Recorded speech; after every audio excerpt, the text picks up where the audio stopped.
দুপুরের খাবারটাও বেঁধে দিয়েছি ঝোলায়, ভুলে যেও না নিতে কিন্তু। আর আজ একটু তাড়াতাড়ি ফিরো, আকাশের অবস্থা ভালো ঠেকছে না আমার। ধন্যবাদ সাবিত্রী, তুমি সব সময় এত যত্ন করো। আমি সত্যিই ভাগ্যবান একজন স্বামী।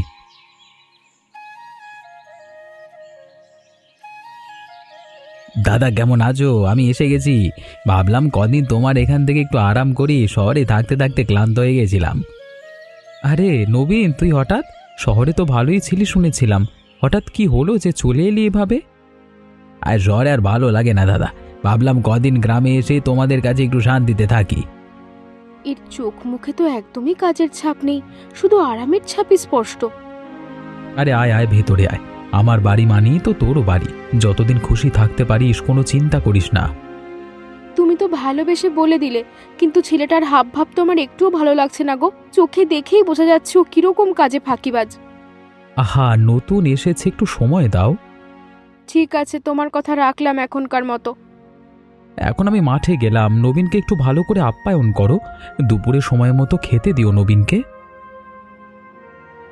নবীন, তোমার জিনিসপত্র ওই ঘরে রেখে দাও, ওটাই তোমার থাকার ঘর হবে কদিনের জন্য। ধন্যবাদ বৌদি, তুমি খুব ভালো মানুষ। শহরে থাকলে এত আরাম যত্ন আর কোনোদিনও পেতাম না। এই ছেলে তো প্রথম দিনই আরামের কথা বলছে, বুঝতে পারছি সামনে কি অপেক্ষা করছে আমাদের জন্য। বৌদি একটু ঘুমিয়ে নি, এখন রাতে ভালো ঘুম হয়নি রাস্তায় আসতে আসতে। ঠিক আছে, ঘুমিয়ে নাও, দুপুরে খাওয়ার সময় তোমায় ডেকে দেবো, ততক্ষণ ভালো করে বিশ্রাম করো।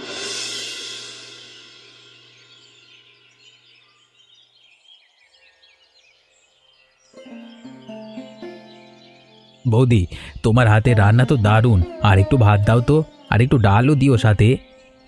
এই নিয়ে তিনবার নিলে নবীন, পেট ভরবে তো, একটু আস্তে খাও। পেট তো এখনো পুরো ভরেনি বৌদি, আর একটু দিলে ভালো হয়। দেখেছো, খাওয়া হয়ে গেলে থালাটাও ধুলো না, আর দেখো এখনই ঘুমিয়ে পড়েছো। তুমি তো ওকে ভালোবেসে আশ্রয় দিলে, কিন্তু ও তো ঘরের একটা কুড়োও কিছু করে না, শুধু খেয়ে আর ঘুমিয়েই দিন কাটায়। হ্যাঁ, একটু বেশি আরাম করছে দেখছি, কিন্তু কি করব বলো? ও তো আমার ভাই, কদিন দেখো ঠিক হয়ে যাবে হয়তো। দেখা যাক, কিন্তু আমার মন বলছে এভাবে চলতে থাকলে সমস্যা হবে সামনে। মানুষ একটু আরাম করলেই তো আর অলস হয়ে যায় না, তবে এ তো সেই পর্যায়েও পার করে ফেলেছে মনে হচ্ছে। এত চিন্তা করো না সাবিত্রী, ও তো সবে এসেছে, ধীরে ধীরে সব ঠিক হয়ে যাবে। দেখো, একটু সময় দিই ওকে।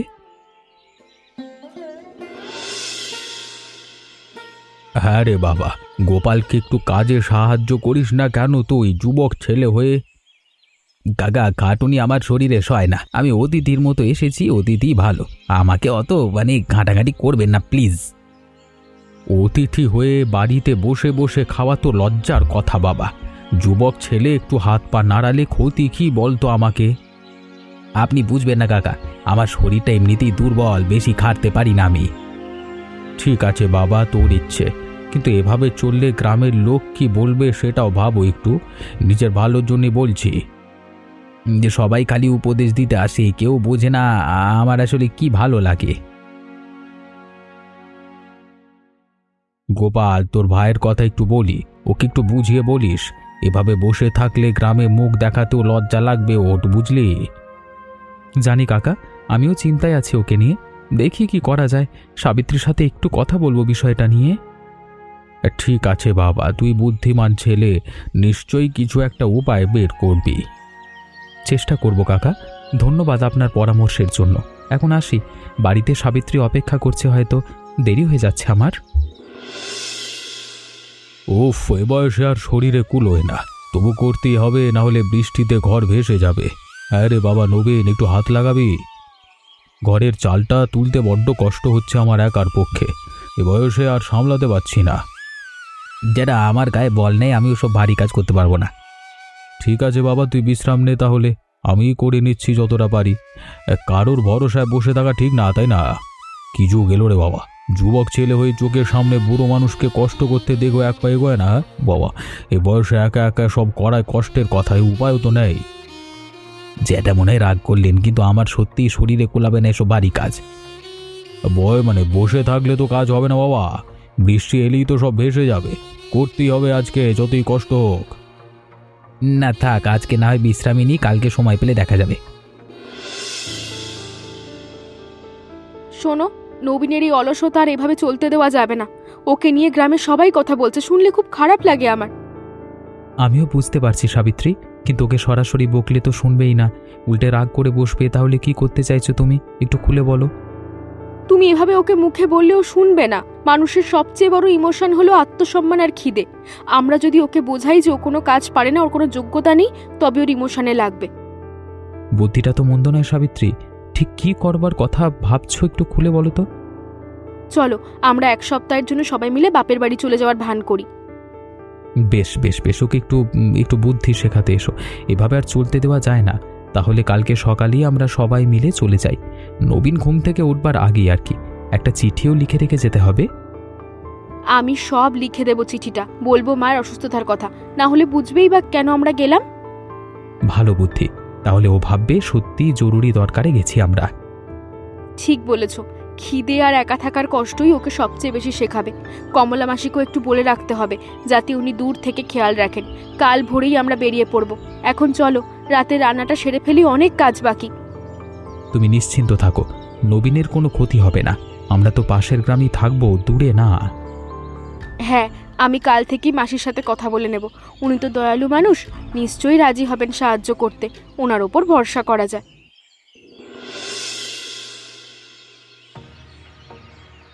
দাদা, বৌদি, কোথায় গেলে সবাই? এত সকালেই কেউ ঘরে নেই কেন? চিঠি? নবীন মায়ের শরীর খারাপ থাকে, আমরা সবাই মিলে জরুরি দরকারে পাশে গ্রামে মার বাড়ি যাচ্ছি। ফিরতে 1 সপ্তাহ লাগবে। ঘরে কেউ সামান্য চাল ডাল আছে, বাকিরা তুই বুদ্ধি মাছের নিজের ব্যবস্থা করে নিস। বাবা, একটা সপ্তাহ আমি একা, রান্না তো দূরের কথা, আমি তো আগুনই জ্বালাতে জানি না। কি করবো এখন? পেটে তো খিদে লাগবে, কিন্তু রান্না করবো কিভাবে? চেষ্টা তো করতে হবে, না খেয়ে তো আর থাকা যাবে না 1 সপ্তাহ। আগুন জ্বালাতে কি কি লাগে? খড়কুটো, তারপর লাইট। ঠিক আছে চেষ্টা করে দেখি, এবার নিজে চেষ্টা করি। হ্যাঁ, বাবরে, এত ধোয়া কেন হচ্ছে? আগুনটা তো ঠিক মতো বাবরে।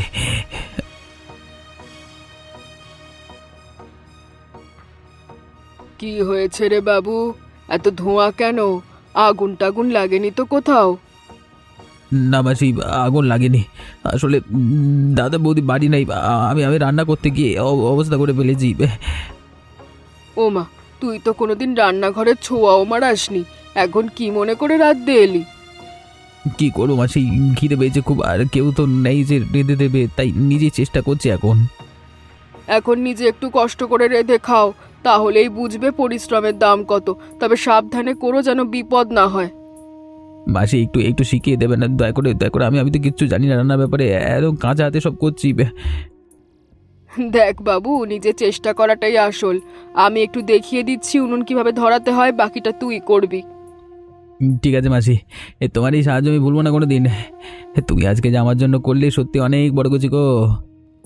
ধুর বাবু, এত বড় করে বলার কি আছে? প্রতিবেশী তো প্রতিদিনই কাজে লাগে। এই নে, আমাদের ঘরে একটু চাল আর সবজি নিয়ে যা, আজকে রান্নাটা করতে পারবি। ঠিক আছে মাসি, তুমি যাও। আজকে সাহায্যের জন্য সত্যি অনেক কৃতজ্ঞ আমি তোমার কাছে। আবার কালকে এসো, তোমার জন্য আজকে খেতে পারবো মনে হয়। হ্যাঁ দাদা, আমাকে একটু কাজ দেবেন? যা কাজ থাকে করে দেবো, খুব দরকার এখন টাকার। তুই তো গোপালের সেই অলস ভাই না, তোকে দিয়ে কাজ হবে না রে বাবা। যা এখান থেকে অন্য কোথাও দেখ। কাকা, আমাকে একটু কাজ দিতে পারবেন? খুব খিদে পেয়েছে, কিছু একটা করতে চাই আজকে। শুনেছি তুই নাকি একটু কাজ করিস না, শুধু খাস আর ঘুমোস। তোকে কাজ দিয়ে লাভ কি বলতো আমার? কাকা কাকা কাকা, একটু কাজ দিন না, খুব খিদে পেয়েছে কাকা কাকা। আর কত কাজ পাচ্ছি না কাকা। তোর অলস স্বভাব, তোকে দিয়ে কাজ হবে না ভাই। হ্যাঁ, কেন আমি সবাই তোর কাছে জানি বাবা চাঁদু। আমাকে একটা সুযোগ দিন না কাকা। হ্যাঁ, আমি আর অলসতা করবো না, কথা দিচ্ছি আপনাকে। দেখুন না চেষ্টা করে, হ্যাঁ একবার। কে দেখি এটা সুযোগ দিয়ে। আমার দোকানে কিছু ভারী বস্তা এসছে, এগুলো গুদামে তুলতে হবে, পারবি তো? পারবো কাকা, এবারে সুযোগ দিন, আবার হতাশ করবো না, দেখিয়ে দেবো। কে চল তাহলে আমার সাথে গুদামের দিকে, দেখি তোর কথা কতটা সত্যি এখন। এই ছেলেটা তো রমেশ দার দোকানে কাজ শুরু করলো দেখছি। ওকে দিয়ে তো হবে, মানে হবে কাজ, আমার সাথে সন্দেহ আছে। দিয়ে কাজে এক রমেশ দা তো ভালো মানুষ, একটা সুযোগ দিয়েছি, মানুষ তো বদলাতে পারি, তাই না? হ্যাঁ তা ঠিক, দেখি কদিন পরে কি হয় ছেলেটার। যদি সত্যি বদলায় তাহলে তো সবার জন্যই ভালো হোক, নাহলে অন্তত আমরা বলতে পারবো চেষ্টা তো করেছিলাম। বাবারে, এত ভারী বস্তা, থামবো না, থামা যাবে না, আমাকে এই কাজটা শেষ করতেই হবে আজকে। এই ছেলেটা সত্যি যদি খেলে বিশ্রাম নিচ্ছে না একটু? কাকা, কাকা, আর কয়েকটা বস্তা বাকি আছে, আমি সব তুলে দেবো আজই, থামবো না।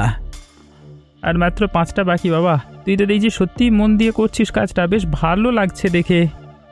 কাকা, কাকা, আজকে বুঝলাম নিজে রোজগার না করলে পেট ভরানো কত কঠিন। আগে বুঝিনি এসব, শুধু আরাম খুঁজেছি আর সব বদলে দেবো, সব বদলাবে দেখবেন এরপর। এই নে বাবা তোর কাজের পরিশ্রমের পাওনা। কাকা, এই প্রথম নিজে রোজগারের টাকা হাতে পেলাম, কি যে ভালো লাগছে বলে বোঝাতে পারবো না আপনাকে। এই তো লক্ষ্মী ছেলের মতো কথা, এইভাবেই থাকিস বাবা, দেখবি জীবনে সবাই সম্মান করবে তোকে। ধন্যবাদ কিসে, তুই নিজেই তো প্রমাণ করলি আজকে পরিশ্রম দিয়ে। কাকা, কালকে থেকে আবার আসবো কাজ করতে, যদি আপনার আপত্তি না থাকে। আপত্তি কিসের বাবা, তোর মতো পরিশ্রমী ছেলে পেলে আমারই তো লাভ। আয় রোজ আয়, আর এই কাজ নিয়ে গর্বিত থাক, লজ্জার কিছু নেই, ঠিক আছে? ধন্যবাদ কাকা, আজকে দিনটা আমি কোনোদিন ভুলবো না। এই প্রথম নিজের চেষ্টায় কিছু অর্জন করলাম, জীবনটাই যেন অন্যরকম মনে হচ্ছে এখন। নতুন করে সব শুরু করতে চাই আমি।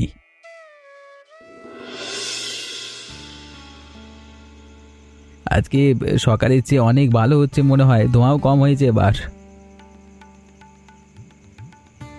কিরে বাবু, রান্না কে করে দিল? সুন্দর গন্ধ আসছে তো রান্না থেকে। মাসি, আমি নিজেই করেছি, তুমি একটু খেয়ে দেখো না কেমন হয়েছে। বাহ, খুব চমৎকার হয়েছে রে বাবু। যে ছেলে এক ঘটি জল গড়িয়ে খেত না, সে আজ সুন্দর রান্না করেছে। তোর এই পরিবর্তন আমার খুব ভালো লাগছে। সবই তোমার শেখানো মাসি, তুমি না শিখিয়ে দিলে আমি কিছুই পারতাম না। আজকে সত্যি বুঝলাম নিজের হাতে কিছু করবার আনন্দটাই আলাদা। এই তো এবার আসল কথা শিখলি। তুই বসে খা, আমি চলি এখন, রাত হয়েছে। ঠিক আছে মাসি, আবার কালকে এসো। আজকের জন্য তোমাকে ধন্যবাদ। আসবো বাবু, এই নতুন উৎসাহ দেখে ভালো লাগছে। এভাবেই এগিয়ে যা। আজকে প্রথমবার মনে হচ্ছে আমি নিজে কিছু একটা করতে পেরেছি। এই অনুভূতিটা সত্যি অন্যরকম। কালকে সকালে আবার রমেশ কাকার দোকানে যাব কাজে, আর একটু ভালো করে রান্নাটাও শিখে নেবো ধীরে ধীরে।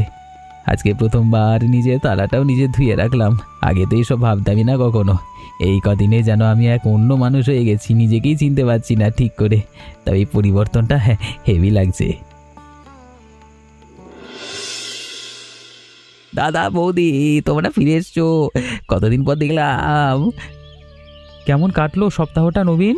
একা একা কষ্ট হয়নি তো খুব? দাদা, তোমরা গিয়ে খুব ভালো করেছো।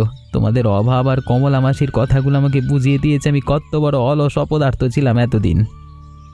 সত্যি বলছিস নবীন? এখন থেকে কাজে হাত লাগাবি সত্যি সত্যি? আমি আর কখনো অলসতা করবো না বৌদি, কথা দিলাম তোমাদের সবাইকে। রমেশ কাকার দোকানে কাজ করে নিজের রোজগারের টাকাটাও পেয়েছে এ কদিনে। এই তো আমার আসল ভাই, তোকে নিয়ে আজকে আমার সত্যি গর্ব হচ্ছে রে। তোমাদের এই ছোট্ট চালিয়ে আমার চোখ খুলে গেছে গো, আর কখনো তোমাদের লজ্জায় ফেলবো না, এই কথা দিলাম। তাহলে চল ভেতরে গিয়ে সবাই মিলে আজ একসাথে বসে খাই। নবীন, আজ কিন্তু তুইও রান্নায় হাত লাগাবি, দেখবো কেমন শিখেছিস। অবশ্যই বৌদি, দেখো কেমন শিখেছে এ কদিনে। তাই নাকি? তাহলে আজকে দুদিন দুজনে মিলেই রান্না করব, দেখি কার হাতের রান্না ভালো হয়। দেখলে তো আমার বুদ্ধিটা কেমন কাজ করলো? বলেছিলাম না ওকে অন্যভাবে বোঝাতে হবে। হ্যাঁ গো, তোমার বুদ্ধির তারিফ না করে উপায় নেই। তোমরা দুজন কি কানাকানি করছো কানে? আমাকে একটু বলো। কিছু না রে নবীন, তোর দাদাকে বলছিলাম যে তুই কত বদলে গেছিস। আমি খুব খুশি হয়েছি। বৌদি, তুমি যে কি করছো আমি জানি না, কিন্তু এই কদিনে সত্যি আমার চোখ খুলে গেছে। এখন বুঝি জীবনের আসল মানে কি, আর কষ্ট করে কিছু অর্জন করবার আনন্দটাও কেমন হয়। চল সবাই এবার ভেতরে চল, অনেক কথা হলো, এবার সবাই মিলে জল খাবার খাওয়া যাক। দাদা, আগে ভাবতাম এসব কাজ বুঝি খুব কঠিন, এখন করতে গিয়ে দেখছি বেশ ভালোই লাগছে। এই তো আসল কথা বুঝেছিস ভাই, কাজের মধ্যেই তো আসল আনন্দ লুকিয়ে থাকে, আগে বুঝিসনি এটা? যাক, আমার বুদ্ধিটা তাহলে সত্যি কাজে এসেছে। নবীনের এই হাসি মুখটাই তো আমার আসল পুরস্কার গো আজ।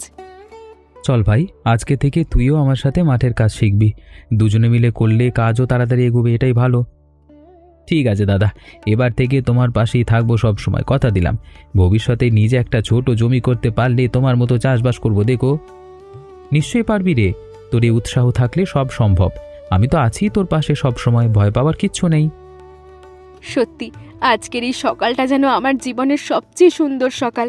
এত বছর পর যেন সত্যিকারের শান্তি ফিরে এলো ঘরে। দাদা বৌদি, তোমাদেরকে অনেক ধন্যবাদ গো, তোমরা না থাকলে আমি হয়তো কোনোদিনই শিক্ষা পেতাম না। ধন্যবাদ দিতে হবে না, আমার তো ভালোই লাগছে। এটাই তো আমার জীবনের সবচেয়ে বড় চাওয়া ছিল। এবার থেকে আমরা সবাই একসঙ্গে থাকবো। চল এবার আর কথা নয়, কাজে ফিরি। সোনালি রোদ পড়ে যাওয়ার আগের মাঠের বাকি কাজটুকু সেরে ফেলি। ঠিক আছে দাদা, চলো। আজকে থেকে প্রতিটা দিনই আমি নতুন করে শুরু করতে চাই। তোমাদের সবার পাশে থেকে আর কখনো পেছনে ফিরে তাকাবো না।